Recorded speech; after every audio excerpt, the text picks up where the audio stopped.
Vamos a platicar ahora sobre un fenómeno que me he topado muy seguido en la psicoterapia con pacientes.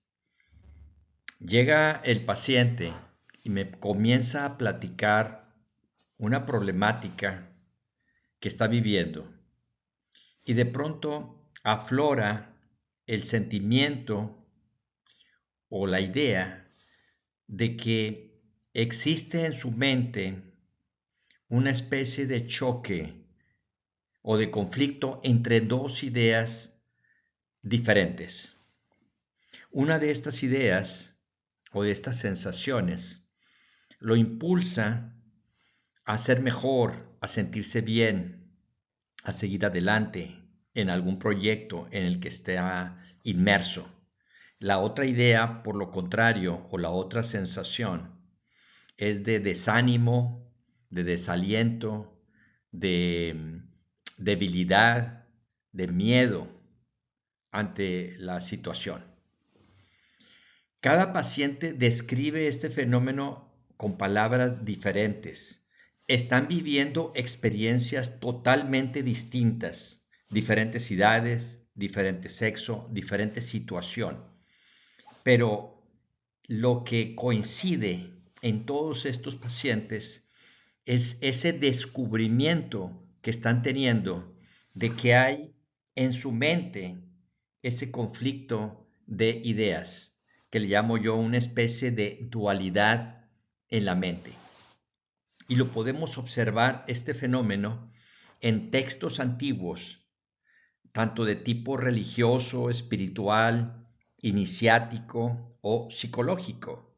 En los primeros estudios de la psicología ya como ciencia aparece también este descubrimiento que aquellos primeros investigadores se dieron cuenta.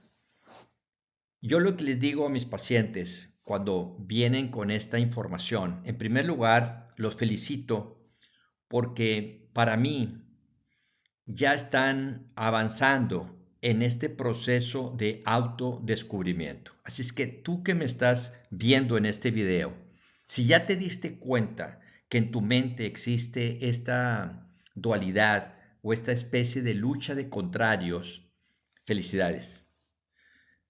¿Por qué? ¿Por qué felicito a las personas que ya se dieron cuenta de este conflicto?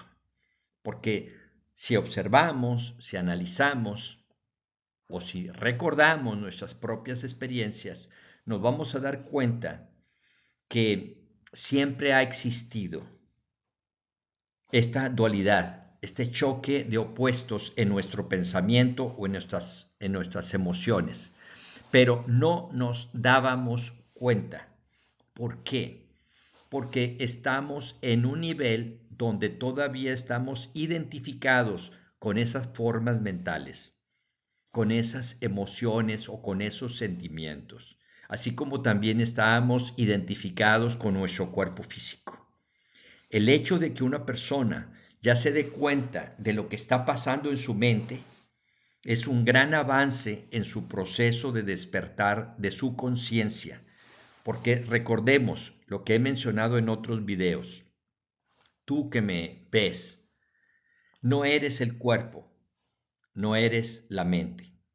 Eres un tercer punto de esta realidad, el cuerpo y la mente. Y además tú eres un yo consciente. Eso es lo que somos. Una entidad, un ser consciente. A través de la mente y a través del cuerpo. Pero somos conscientes. Y el propósito de la vida es despertar al nivel más alto que podamos nuestra autoconciencia. Ese es, desde mi punto de vista y por lo que llevo estudiando esto en la vida, uno de los propósitos principales, si no el más importante de nuestras vidas, despertar nuestra autoconciencia. Y uno de los puntos es cuando ya puedes observar tu mente, cuando ya te conviertes en el espectador de tu mente, en el observador de tu mente, en el testigo de tu mente, es un gran avance. Por eso, felicidades. El siguiente punto es detectar que estas dos partes de nuestra mente siempre las tenemos. De hecho, en otro video he hablado de la mente dialéctica, que se refiere a esto mismo en otro contexto. Ahora lo voy a enfocar más al aspecto psicológico del proceso de mejoramiento personal. Esta mente dialéctica eh, siempre la hemos tenido y es la que nos permite llegar a una decisión. ¿Quiero hacer esto o no quiero hacer esto? Siempre hay una dualidad. ¿Quiero hacer esto o no quiero hacer esto? ¿Me conviene esto o no me conviene esto? Por eso hay personas que batallan mucho para tomar decisiones, porque sus pares de opuestos de su propia mente son tan fuertes, tan contradictorios o tan equilibrados que no saben cuál de las dos es mejor. A veces es muy obvio si es una de las dos opciones es definitivamente mejor que esta. Pues sí, es muy fácil verlo, pero a veces que viene de una manera muy sutil la diferencia. Y ahí es donde necesitamos como irnos un poco hacia atrás para poder observar mejor este par de opuestos. Incluso en algunas técnicas se nos recomienda sacar una hoja de papel, trazar una línea en medio y poner de un lado ventajas y del otro desventajas. Y analizar cada una de estas opciones. ¿Qué ventajas y qué desventajas tengo si lo hago? ¿Qué ventajas, qué desventajas tengo si no lo hago? Y cuando ya escribimos nuestro sentir o nuestro pensar sobre ese particular, es mucho más fácil percibirlo o verlo o descubrirlo, lo que es mejor para nosotros. Pero este esquema de la dualidad de la mente es un fenómeno que yo veo natural, psicológico. Sin embargo, depende de la cultura de la persona, de sus creencias previas, es como lo puede interpretar. Lo que cambia no es el descubrimiento del fenómeno natural, psicológico, sino la interpretación que le damos a esto. Por ejemplo, si nos vamos a textos religiosos, lo más probable es que algunas personas hablen del bien y el mal, lo bueno y lo malo, como en una lucha constante. Incluso en una forma más exagerada, hablaríamos de Dios y lo diabólico o lo maléfico, cosas por el estilo. En China dirían el yin y el yang, los pares de opuestos de la naturaleza. Al final de cuentas, el fenómeno es el mismo. Lo que cambia es la interpretación, si nuestro enfoque es científico, filosófico, religioso o de qué naturaleza. Pero lo importante es darnos cuenta que existe este fenómeno. Por ahí incluso algunas personas me lo describen en la terapia como diciendo, es que siento como si tuviera un angelito y un diablito, como en las caricaturas de los niños, ¿no? De cuando éramos niños quizá. Un diablito y un angelito y se están peleando entre ellos, ¿no? Es una manera de describir lo que la persona siente, pero el fenómeno es real. Te estás dando cuenta de un mecanismo. Aquí lo importante es tomar conciencia de que ese es un mecanismo normal de la mente. Si existe en nuestra mente, por algo existe, porque eso no lo hemos creado nosotros. Yo lo he visto en muchas culturas antiguas y en la actualidad con muchísimas personas en diferentes aspectos, diferentes experiencias, y sin embargo mencionan esto mismo. Entonces, ¿qué es lo que hay atrás de esto? ¿O qué provecho le podemos obtener de este conocimiento? Uno de ellos es, al darte cuenta de que existe este fenómeno, entonces el siguiente paso es poder hacer un análisis de las dos vertientes y llegar a una conclusión, que es lo que se conoce, por ejemplo, en filosofía como la tesis, la antitesis, y para llegar a una síntesis. No puedes llegar a una síntesis si no confrontas la tesis con la antitesis. La antitesis es lo contrario. Vuelvo a repetir, ¿me conviene hacer esto o no me conviene hacerlo. Lo analizas, lo confrontas y ya llegas a una conclusión que puede ser hacerlo o hacerlo de cierta manera. O esperarte más tiempo para poder encontrar nuevos aspectos que a lo mejor estás pasando por alto. ¿Qué sé yo? La síntesis ya va a depender de cada quien. Lo importante es entender que es un fenómeno natural, psicológico, y que no debemos de asustarnos cuando descubramos esa parte que a veces le llamamos negativa en nuestra propia mente, sino poder escuchar sus argumentos para poderlos en un momento dado trascender. Si hay algo bueno, tomarlo, si no, desecharlo.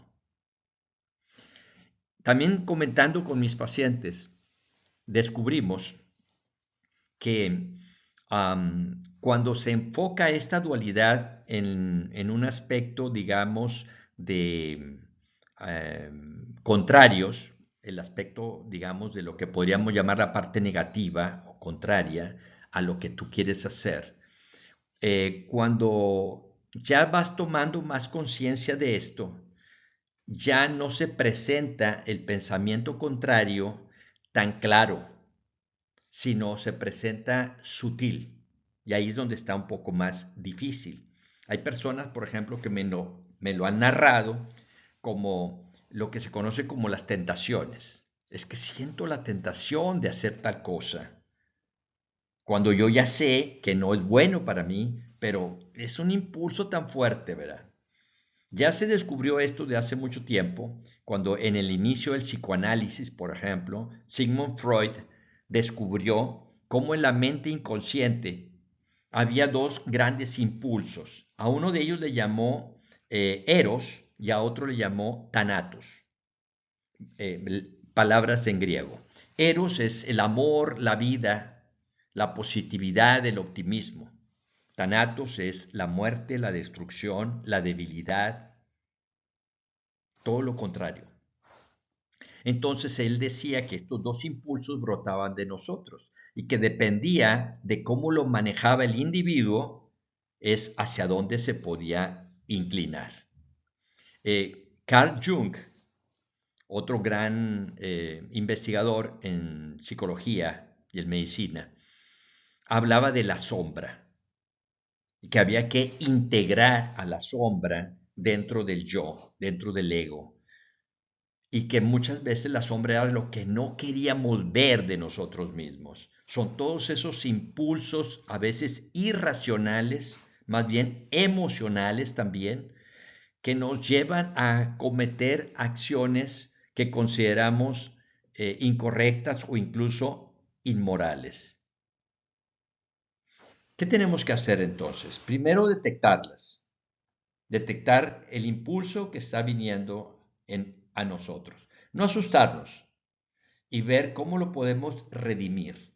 O sea, cómo podemos transformar ese impulso en algo que nos ayude a ser mejores. O sea, no sucumbir fácilmente ante esa tentación, sino al contrario, tomarla y un punto importante, aprender a desidentificarnos de los pensamientos y de las emociones. Recordemos, si tú eres un yo consciente, tú no eres la mente ni sus producciones, tú no eres el cuerpo ni sus impulsos o sus necesidades. Tú tienes que verte como un ser más allá del cuerpo y de la mente y que tiene capacidad para mejorar y controlar los impulsos físicos como también las formas mentales. Para allá debemos de irnos. Entonces, cuando estos impulsos mentales no llegan como ideas o pensamientos, pueden llegar sutilmente como sensaciones. Y ahí es donde nosotros tenemos que ser muy cautos, muy inteligentes para detectarlo, a esos impulsos sutiles y que no nos avasallen, que no nos controlen, sino que tú, que eres el morador interno digas, esto no me gusta, esto no es para mí, y pasarlo. Platicando con otro de mis pacientes, yo le había dado esta clave en otra consulta sobre el manejo de estos pensamientos. Y cuando se le venían pensamientos negativos, yo le decía, mira, vas a decir esto en tu mente.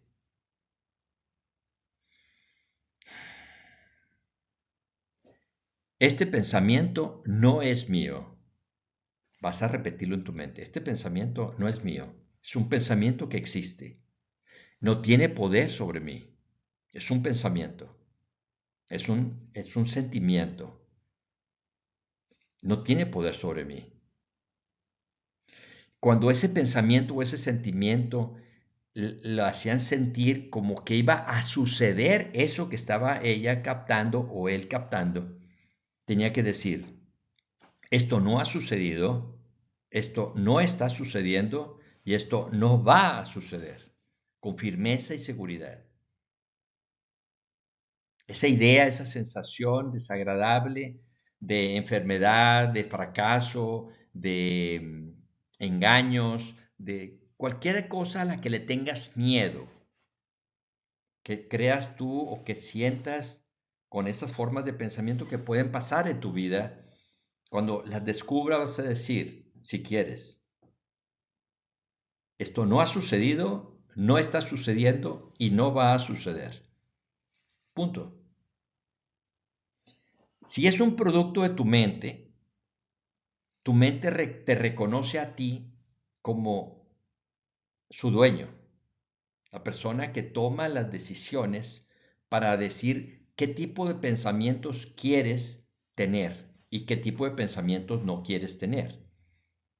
Esto se puede lograr cuando ya logras identificarte con tu yo consciente y no con los productos mentales o con tu cuerpo. Mientras todavía creas que eres el cuerpo, es muy difícil manejar esto. Donde todavía creas que tú eres los procesos mentales, estás muy identificado con los pensamientos, va a ser muy difícil que logres desafanarte de ellos. Si nos vamos a filosofías antiguas, relatos históricos o pseudo-históricos del pasado de personajes que lograron alcanzar un estado de conciencia superior, hay este tipo de narraciones donde estos protagonistas enfrentaron sus pensamientos sin miedo y los detuvieron. Y dijeron, tú no tienes poder sobre mí. Eres un pensamiento, eres un sentimiento, pero no eres mío, así es que fuera de mí. Hay varias técnicas, pero lo importante es que tomemos conciencia que nosotros somos el yo consciente, el morador interno de este cuerpo y de esta mente. Y por lo tanto la mente no tiene poder sobre nosotros. La mente ha sido diseñada para ser nuestro instrumento valioso en esta vida. Nuestro cuerpo es el instrumento maravilloso para expresarnos aquí en esta dimensión, en este plano de manifestación. No para que sean nuestras cargas o la ocasión de caer en errores o transgresiones muy duras, que luego nos vamos a arrepentir de ello. Pero ¿qué observamos en la vida? Eso precisamente. Como las personas están inconscientes o estamos inconscientes, entonces nos dejamos llevar por los impulsos.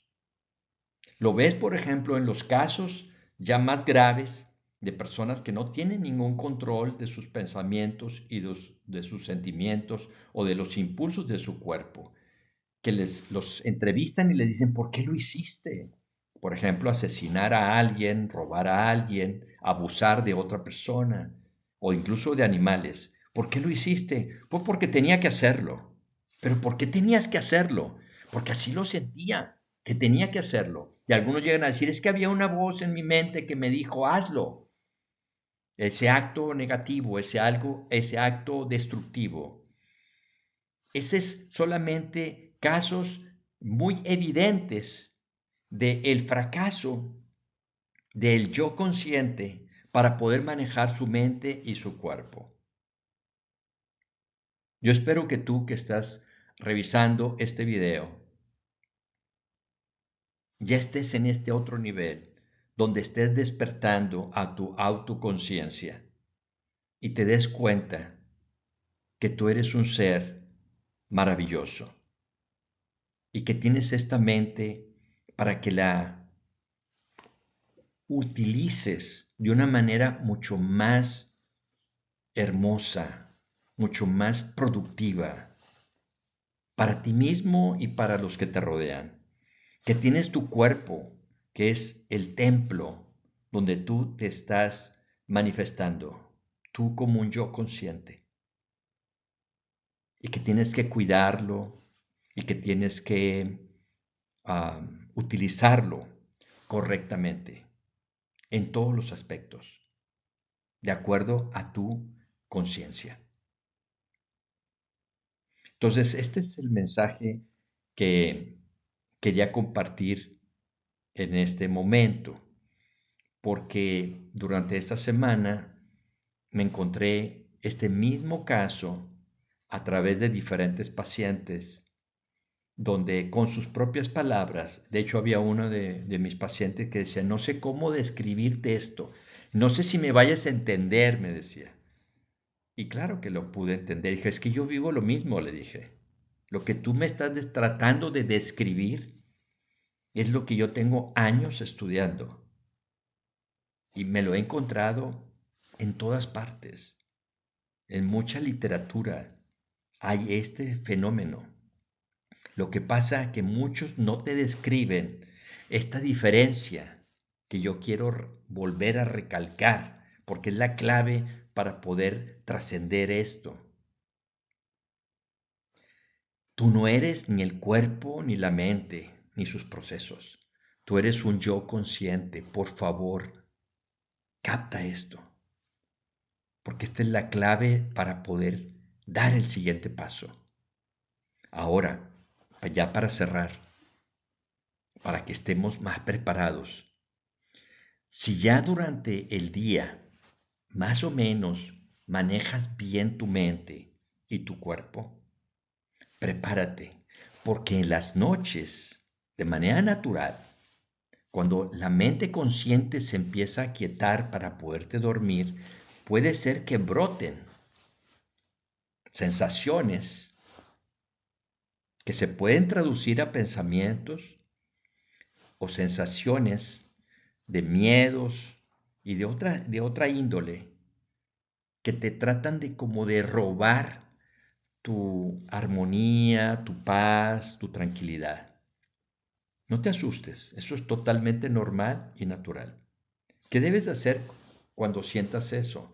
No dejarte invadir por esos sentimientos o esos pensamientos sutiles. Por ahí hay una frase que me encontré hace muchos años de algún texto antiguo de Oriente que decía, trata a esos pensamientos como ellos te quieren tratar a ti. Y yo les digo en una forma muy folclórica, muy cotidiana a mis pacientes, manda a esos pensamientos a chiflar a la loma, por no decir otra palabra. Sácalos, no les hagas caso.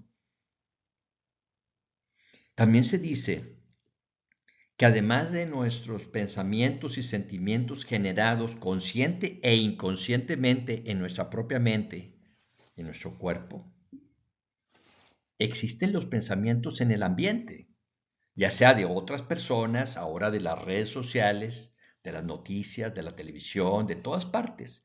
Toda esa información puede llegar también a nuestra mente. Si no logras diferenciar lo que son tus pensamientos de los pensamientos, se puede crear ahí una confusión. Entonces tenemos que diferenciar esos pensamientos y decir, eso no es mío, y lo pasas. No tengo por qué estar pensando en eso. ¿Qué es lo que tienes que hacer? Pensar en otra cosa. Se dice fácil. Hay personas que batallan mucho porque a veces esos pensamientos se convierten en pensamientos obsesivos. Ya es una problemática de tipo psicológico, pero se puede trabajar en psicoterapia para aprender a no identificarnos con esos pensamientos, sobre todo si no son benéficos para nosotros.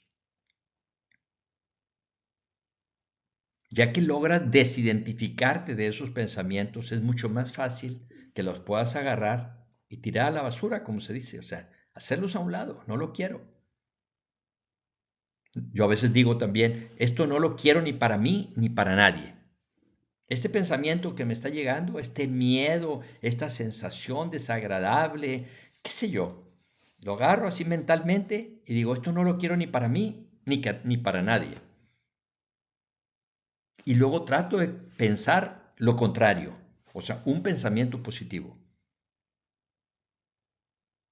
Si en un momento dado ese pensamiento negativo fuera muy fuerte, puedes acudir al poder de la oración. Ya lo he explicado también en otros de mis videos. El poder de la oración es increíblemente poderoso y se puede comprobar su veracidad y su existencia. Y lo estoy diciendo desde un punto de vista científico y filosófico, no con credulidad, sino con hechos. Cada vez que tú pides algo a algo superior a ti, tu mente subconsciente te está escuchando y es muy obediente y acepta lo que tú estás pidiendo. Lo vas a ver, lo puedes comprobar. Luego tu mente consciente se polariza hacia el nuevo pensamiento de sentirme bien, estar bien, pensar positivamente, etcétera. Todo lo que tú quieres. Repite en tu mente lo que quieres, por favor. Ya no estés repitiendo lo que no quieres, porque a eso le das fuerza. Por eso se nos dijo desde la antigüedad que somos creadores, los seres humanos, pero podemos crear hacia un lado o hacia otro. Entonces, de nosotros depende crear pensamientos, formas de pensamientos, sentimientos que sean constructivos y benéficos para nosotros y para los que nos rodean. Cuando tengas pensamientos negativos acerca de otras personas, también quítalo y piensa positivamente. Piensa que esa persona va a salir adelante. Piensa que esa persona va a encontrar el camino. Piensa que esa persona va a descubrir quizás si tiene alguna falla, su falla y la va a poder corregir. Piensa positivamente. Es mucho mejor y sí se puede. Nos veremos en otro próximo video. Muchas gracias por su atención.